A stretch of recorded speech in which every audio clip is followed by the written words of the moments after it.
আসসালামু আলাইকুম প্রিয় দর্শক, একটা বিব্রতকর অভিজ্ঞতা এবং বিব্রতকর পরিস্থিতি, এই বিষয়টা শেয়ার করার জন্য একটু বেশি রাতে হলেও আপনাদের সামনে হাজির হয়েছি। আপনারা জানেন, দুদিন আগে প্রফেসর ডক্টর নাজমুল হাসান কলিমুল্লাহকে গ্রেপ্তার করা হয়েছে। সেই গ্রেপ্তারের বিষয়টা নিয়ে আমি একটা কন্টেন্ট করেছি। এরপর সিনিয়র সাংবাদিক এবং কলামিস্ট জনাব আনিস আলমগীরকে নিয়ে ওনার সঙ্গে আমার একটা আলাপ চাইতে ছিল। আমার অন্য মঞ্চ যে চ্যানেলটা আছে সেখানে আমরা ইন্টারভিউ করি, সেখানে ওনার ইন্টারভিউ করেছিলাম। সেখানেও কথা প্রসঙ্গে উনি এই কলিমুল্লাহ সাহেবের গ্রেপ্তারের প্রসঙ্গটা এনেছেন এবং উনি বলেছেন অনেকে নাকি ওনাকে নানাভাবে থ্রেট করছে, বলছে যে ওনাকে গ্রেপ্তার করা হয়েছে, এখন আপনাদের পালা। তো আমি নিজেও এটা নিয়ে ক্লিয়ার করেছি যে ওনাকে গ্রেপ্তার করা হয়েছে একটা দুর্নীতি মামলা। যদিও আমি মনে করি এই মুহূর্তে যে মামলায় ওনাকে গ্রেপ্তার করা হয়েছে তার চেয়ে অনেক বড় বড় মামলা থাকা সত্ত্বেও, দুদকের মামলা থাকা সত্ত্বেও অনেকেই বাইরে প্রকাশ্যে ঘুরে বেড়াচ্ছেন এবং এ কারণে মানুষের মধ্যে একটা ধারণা জন্মেছে আসলে দুর্নীতি মামলাটা অজুহাত মাত্র। মূল ঘটনা হলো কলিমুল্লাহ সাহেব এমন কিছু কথাবার্তা বলছেন, সেটাকে আপনি গুজবই বলেন আর সত্যিই বলেন, সেগুলো সরকার হয়তো পছন্দ করছেন না, যে কারণে তাকে থামিয়ে দেওয়ার জন্য এই কাজটা করা হয়েছে বলে অনেকে ধারণা করছেন। তো এই বিষয়গুলো কিন্তু আনিস আলমগীরও বলেছেন, আমিও বলেছি।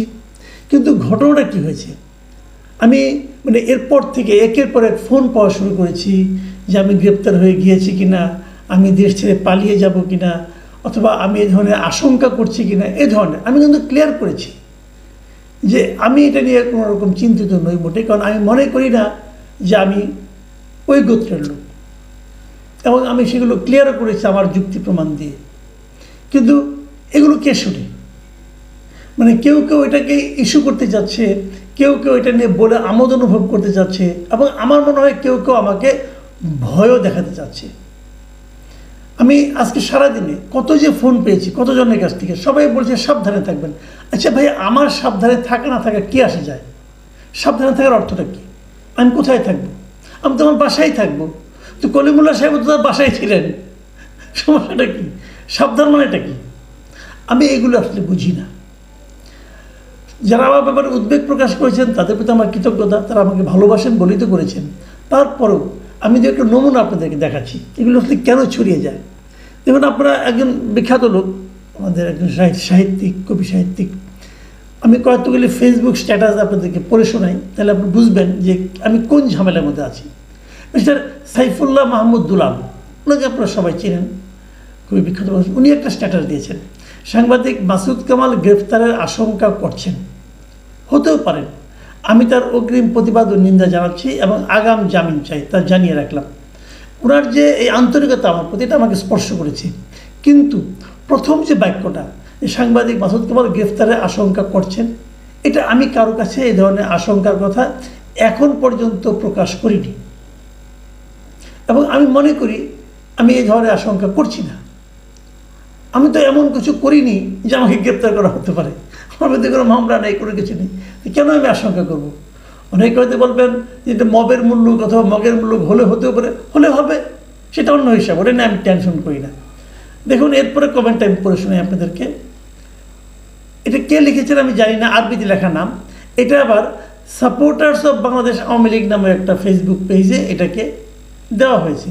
সেখানে লেখা হয়েছে, দেখুন, আমার একটা ছবি দিয়ে লেখা হয়েছে, আমি সাংবাদিক মাসুদ কামাল বলছি, আমি হয়তো গ্রেফতার হতে পারি, আমি আপনাদেরকে একটা কথাই বলবো, আমি নিরপেক্ষভাবে সারা জীবন কথা বলে যাব। বাংলাদেশের ইতিহাস যাকে নিয়ে লেখা, সেই বঙ্গবন্ধুকে আমি কখনো অপমানিত হতে দেব না। আমি যদি গ্রেফতার হয়ে যাই, আপনারা সবাই এই দেশের পক্ষ নিয়ে কথা বলবেন। এই বাংলাদেশ আমার, আপনার সবার, অন্যায়ের কাছে কখনো মাথা নত করিনি। এই যে কথাগুলি লেখা হয়েছে না, কথাগুলি ঠিকই আছে, কিন্তু এই কথাগুলি ঠিকই আছে। আমি যদি কখনো স্ট্যাটাস দেই অথবা পোস্ট করি হয়তো এরকমই হবে, কিন্তু আমার কথাটা হলো এটা তো আমি লিখিনি। এই যে আমার নামে যে সবার ছবি দিয়ে আমার নামে লেখা বলা হয়েছে যে আমি সাংবাদিক মাসুদ কামাল বলছি, আমি যদি এই কথাটা করে বলে থাকি তাহলে তো আমি আমার ফেসবুকেই দিব, আরেকজন লোক কেউ লিখবে, সেটা আমি এটা কীভাবে হয়? তো এটা আমি করিনি ভাই। যিনি এই কাজটা করেছেন তার প্রতি আমার স্বনির্বন্ধ অনুরোধ, হয়তো উনি আমাকে ভালোবাসেন, হয়তো উনি আমাকে নিরাপদে দেখতে চান, এই জন্য হয়তো করেছেন, কিন্তু আমি যেটা বলিনি সেটা আমার মুখ দিয়ে আপনি চালাবেন না প্লিজ। দেখুন এই একই স্ট্যাটাস আবার আরেকজন তিনি দিয়েছেন, মোহাম্মদ আমির উদ্দিন চৌধুরী, উনি দিয়েছেন।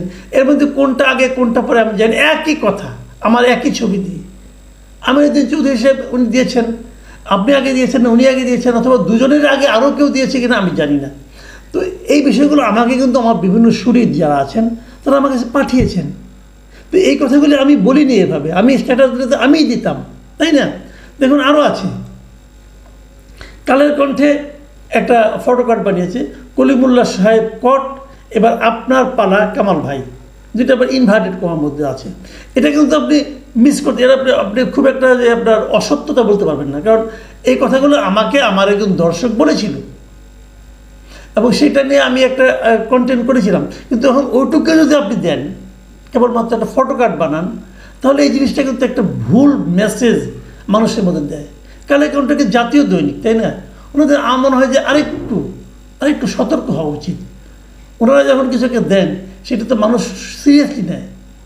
দেখুন কালের কণ্ঠ আরেকটা করেছে, কলিমুল্লাহর পর আনিস আলমগীর, পান্না, মাসুদ কামাল কোশ্চেন মার্ক, তারপরে লিখেছে বিস্তারিত কমেন্টে। মানে তারা প্রথমে ফেসবুক দিয়েছে, মানুষকে আকর্ষণ করেছে, তারপরে বলছে যে কমেন্টে যান। আচ্ছা এই যে কথাটা যে কলিমুল্লাহর পর আনিস আলমগীর, পান্না, মাসুদ কামাল, এটা মনে হয় না যে ঘটনাটা এই ধরনের ঘটছে অথবা ঘটতে যাচ্ছে? আসলে কি তাই? আপনি দেখেন নিচে একটা কমেন্ট দেওয়া আছে, কমেন্টে একটা লিঙ্ক দেওয়া আছে, আমি এই কমেন্টের লিঙ্কে গেলাম, যে কি পেলাম দেখুন, যে পেলাম কালের কণ্ঠ পত্রিকার একটা নিউজ, সেখানে হলো আনিস আলমগীরের প্রশ্ন, কলিমুল্লাহর পর আনিস আলমগীর, পান্না, মাসুদ কামাল। তো আপনি ওটার মধ্যে আনিস আলমগীরের প্রশ্ন এই কথাটা দিলেন না কেন? তো মানুষকে যে আকর্ষণ করা, মানুষকে যে একটা বিভ্রান্তির মধ্যে ফেলে দেওয়া, এটা কি একটা জাতীয় দৈনিকের জন্য ঠিক হয়?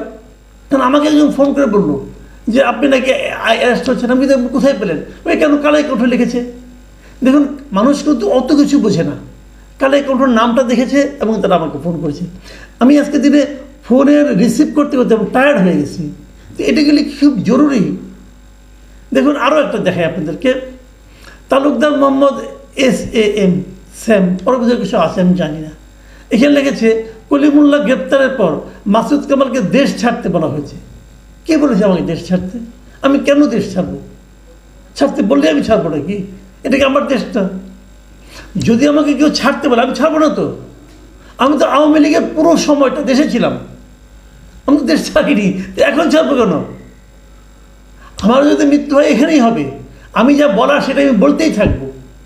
আমি তো কোনো ধান্দা করছি না রে ভাই, এগুলি বলে আমি তো কাউকে ব্ল্যাকমেল করছি না, কারোর কাছ থেকে 10টা টাকা নিচ্ছি না।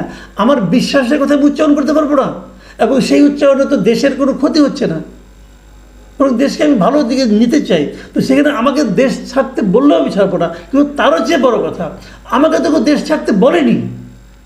আপনি এটা কোথায় পেলেন তালুকদার সাহেব?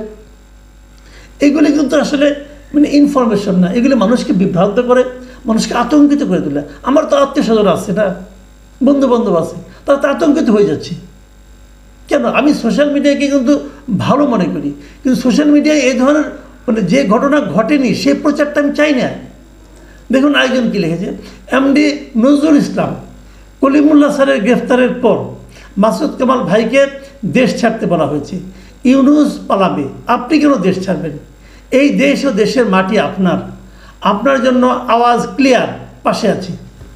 দেখুন আমার জন্য আওয়াজ ক্লিয়ার, আপনারা পাশে আছেন, এটা অবশ্যই আমার জন্য একটা বাড়তি শক্তি যোগাবে। কিন্তু আগের যে তথ্যটুকু যে আমাকে দেশ ছাড়তে বলা হয়েছে, এটা আপনাকে কে বললো? কোথাও না কোথাও আপনি পেয়েছেন, আপনি তো বানায় লেখেন নাই, আপনি কোথাও না কোথাও পেয়েছেন। আমি আপনাদের সবাইকে অনুরোধ করব, যে কোনো জায়গায় কিছু একটা পেলেই ওটা নিয়ে কিন্তু উত্তেজিত হয়ে নিজে কোনো দায়িত্ব নিয়ে নেবেন না। অনেকে কিন্তু অনেক সময় হয় কি জানেন, মানুষের ক্ষতি করার জন্য এগুলি করে। সোশ্যাল মিডিয়া অবশ্যই গুরুত্বপূর্ণ, সোশ্যাল মিডিয়ায় অনেক কথা বলা হয় যা নাকি আমাদের প্রচলিত মিডিয়ায় বলা হয় না। সেই দিক দিয়ে সোশ্যাল মিডিয়া আমি আমি এনকারেজ করি। আমি নিজেও সোশ্যাল মিডিয়ার একজন রেগুলার একজন কন্টেন্ট ক্রিয়েটর, আমি সবই মানি। কিন্তু তারপরে আমি বলবো, যদি আমার সম্বন্ধে কিছু বলা হয় সেটা আপনারা একটু যাচাই করে নেবেন। যদি অন্য একজন ব্যক্তির সম্পর্কে কিছু বলা হয় যাচাই করে নেবেন, ক্রস চেক করতে হবে।